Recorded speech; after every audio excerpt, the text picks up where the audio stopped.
Hi guys, welcome back to my YouTube channel. Dennis Duke is my name. If you're new here, please ensure that you subscribe. Don't forget I have giant rabbits, so please come around and buy them. Yeah, I'm marketing my products. Now there's a big question and there's a big concern that some people, some farmers who started rabbit farming are actually failing or are actually leaving the business. And this bothers me a lot. It actually disturbs me a lot because there are those that are actually excelling while there are those that are exiting. So we want to know, where is the mismatch? Where is the problem? Who is giving false information? I have seen, I have heard, and I have witnessed some people out there doing dubious business when it comes to rabbit farming. I mean, people have been encouraged to, to start rabbit farming, but they've not been given the information that they actually need. And I'm not going to specify which group of individuals or which person or which organization or anybody, but you should be actually aware that there are people out there who just tell people that, you see, rabbit farming is lucrative. There is money in rabbit farming. Within 3 months, you have 40 million. Ladies and gentlemen, it doesn't work that way. There's what we call work in the background. There's some work that you need to do in the background. And unfortunately, a lot of you have not been exposed to that kind of information. And that's why you need to subscribe to this channel. Sit back and relax and I give you that information. I am very sure most of you watching this video right now may not have watched my previous videos, but I have a lot of content talking about rabbits, rabbit farming. We now have goat farming. So please go back to this channel, sit down and watch that information. How to start a rabbit farm, how to do this, how to take care of kids, how to, a lot of them, a lot of content is out there. So let's start from a point of, why are other people excelling while others are actually failing? A lot of you have ignored my video that I did a couple of months ago. I don't know if I need to re-upload it or I need to share a link, where I said things that you need to consider before starting up a rabbit farm. Now, those things that you need to consider are very key and very important. Just because you heard that rabbit farming is lucrative, you run and invest your money without doing research, without doing farm visits, without even knowing what kind of breeds to rear. I'll take, for example, a lot of farmers who are joining rabbit farming lately are buying breeds that are bad. And because, well, these bad breeds are there on the market, they are cheap, they are masquerading as, legit farmers. They end up selling you or duping you with fake or breeds that are not good for commercial purposes. Ladies and gentlemen, I want you to get me very categorically clear. I'm not saying that you shouldn't rear local breeds, because then whom are we leaving the local breeds for? But if you decide to go into commercial rabbit farming, you need exotic breeds. Why do you need exotic breeds? Is because they are fast maturing, they put on weight very fast, and they are even marketable. Let me give you a comparative advantage here. The exotic breeds that I'm talking about could go for 70, 80, 90, 100,000 or 120, even up to 150,000 Uganda shillings, just one breed. But the local one, it can't exceed 30,000, except if you've blindfolded somebody. But local breeds, 30,000 is it. So, and by the way, the amount of time that they both take is equally the same. The money you would have taken perhaps in raising local breeds is almost the same money you will take when raising exotic breeds. So please choose wisely. I advise you, please choose the exotic breeds, and not just any exotic breeds, but the ones we call giant breeds or large animals, large breeds of rabbits, Okay, so choose those ones.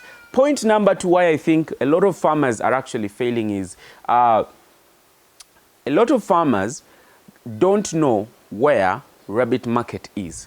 I have told you, I continue to tell you that there is market for rabbit, both rabbit meat, the rabbits and all the rabbit products. But the market is not there. Nobody is explaining. The market is scanty. Where is the market? I had the same questions a couple of months ago. Now, this is the biggest challenge for me. Every person joining rabbit farming is joining it to become a breeder. Perfect. We want breeds. We want to expand this business. But who is going to eat the rabbit meat if we are all doing breeders? Okay, so we need to sit down, get back on the table and find ways of actually enticing people to start consuming rabbit meat. Ladies and gentlemen, one of the easiest things to market is rabbit meat because it has a lot of advantages over the other different types of meats. Another point that I think why some rabbit farmers are failing is people not willing to invest. Let me tell you, if you treat rabbit farming as a business, there is no way you're going to make losses. How? If you choose to invest, then actually invest. I'm not saying get all your money and invest. No, what I'm trying to say is I have moved to farms and encouraged farmers to adapt to the new modern ways of farming. And what are these new modern ways of farming? Invest in cages. I know cages may be or may look expensive to you, but what you fail to understand is those rabbits can actually pay for these cages themselves, okay? What you need to do is find a good cage constructor. Another thing is farmers want to avoid costs by employing anybody to make for them cages. And at the end of the day, they get frustrated because the kind of works that those particular persons they call, people who construct cages do is shoddy work, okay? So you need to ensure that you get, works done by somebody that you think is actually certified. For example, we do cage construction, and we've constructed a lot of cages for farmers who have equally benefited from that. So you need to invest in stuff that are modern, otherwise you're going to continue making losses. Another thing is farmers go in not because of passion, but they go in because they had, well, it's lucrative and there's money. The moment money oversees the passion for a business, it then ceases to be interesting. The moment you're not doing something out of passion, at the end of the day, you lose interest. So, and it's very easy to lose interest in rabbits, I tell you, ladies and gentlemen. You lose 3 rabbits in a row, And that comes, and I'm not saying that rabbits just die anyhow. It comes because people have not been taught or trained on how to actually take care of rabbits, and they end up losing some rabbits. Just 3 or 2, somebody ends up, losing interest in rabbit farming. So you need to first get the basic training in rabbit management and care. Another thing is Ugandans are very selfish people. Very selfish. And I think not only Ugandans, even Kenyans, even Tanzanians, they're very selfish people. Okay, Africans, we are selfish people. We don't want to share. If you realized, I have deliberately invested money, invested time to bring you content, to bring you information that you need. If I was really selfish, I would never come here, or I would have never come here to give you information. Free of charge, moreover. All you do is just pay data and then, peruse through the internet and get that information. Where else could you get that? Of course, there are other people doing it, but I explain it better. I'm not bragging, but I'm just giving you facts. So, a lot of farmers tend to want to keep it to themselves, forgetting that networking can move you a long way in ensuring that you get clients, in ensuring that you get the best way of doing things. For example, there are farms I visit, there are farmers I entertain, and there's something that they bring to me. Even if they come to me for information, there's equally something that I get from them. How are they managing this? Because I am a person, I have mistakes. There are a couple of things I may not be doing. But the moment I visit a farmer, or a farmer visits me, or we have a, discussion on how we are managing our things, I then get to learn a couple of things as well that improve my farm. Okay? So learn to network. It's not a one-man thing. No. The Duke's farm is not alone. I have somebody in the background called Vanita. She's been there with me. We go together. We do all those, research here and there.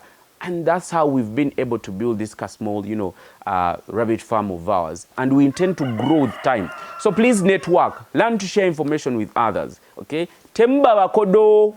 Simple. One thing that you need to learn or understand with rabbit farming is you need to cut costs. You need to save costs as much as you can, for as long as you're not depriving rabbits of their nutrition or anything that they need. Because if a rabbit falls sick, it needs medical attention. Don't deprive it of that. But what I'm trying to say is minimize on the things that do not matter. Take, for example, you are in an area where you can get free food, free grass, free pastures. Please ensure that you harvest those pastures, maybe dry them for those that can be dried, or those that can be served as green, so that you save on the cost that perhaps would have gone into buying commercial rabbit pellets. Again, in my earlier conversation, in my first statements, I said that some of you have been duped by con men, where you find expectations are not met within a specified period of time. Ladies and gentlemen, you cannot make 30 million in 3 months in rabbit farming. It is impossible. To make good money in rabbit farming, you need to wait at least for 6 months. Why is that 6 months period? Is one, when you get these breeds, take for example in May, they'll give birth in June.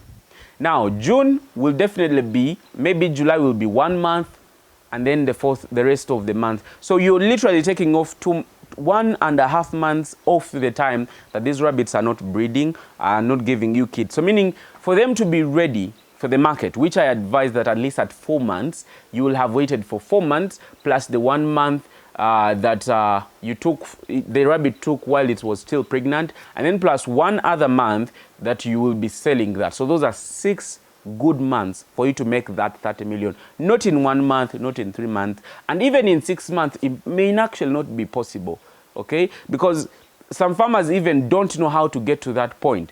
So this is why it is important to have a business plan. Unfortunately, those con men can't even develop that business plan because they actually don't know what it entails raising animals. All they do is entice people to join the business, but they don't give them the information on how the best management practices when it comes to rabbit farming. I had somebody say that a cage of about 2 feet by 2 feet can actually accommodate 20 rabbits, and that's ridiculous. It cannot. In fact, the highest it can accommodate is maybe 3 or 4 rabbits, which are somewhere around 1.5 to 2 to 3 months at most. But at 4 months or even 3 months, they've started fighting, particularly those that are of the same sex, like males. They'll have started fighting, and then you need to separate them. So you need to get this information right and correctly. Don't be swayed away by con men. This other point that I'm about to tell you does not only apply in rabbit farming, but also it applies in other ventures of farming. Tele-farming. You cannot do farming when you're not physically involved. I repeat, you cannot do farming when you physically are not involved. Why do I say this? The workers we entrust our businesses with don't know the kind of pain we go through to get the money to invest in these businesses. And they do not give that business of yours that time. In fact, out of 100 people, you only get 1, if not 0.1% of people who will do exactly what you want to do, or what you intend to do, or what you will have done if I told you the one running that business. Why am I emphasizing that you need to be physically involved? Is because right now, if you ask me what sort of animal is in cage number 1, I'll tell you. I'll count all, I know everything that happens in my rabbit structure. Why? Because I'm physically involved. Now, if you're not physically involved, there are a couple of things. One is workers will do what is fit for them, not what you expect. It is what you supervise that gets done. A lot of things can be messed up in that rabbit house if I do not involve myself. By involving yourself, it does not necessarily mean that you have to be there every day. No, be there at least 2 or 3 times a week. Ensure that when you're at the farm, take your records, look at your rabbits. How many are they? How are they doing? Are they feeding well?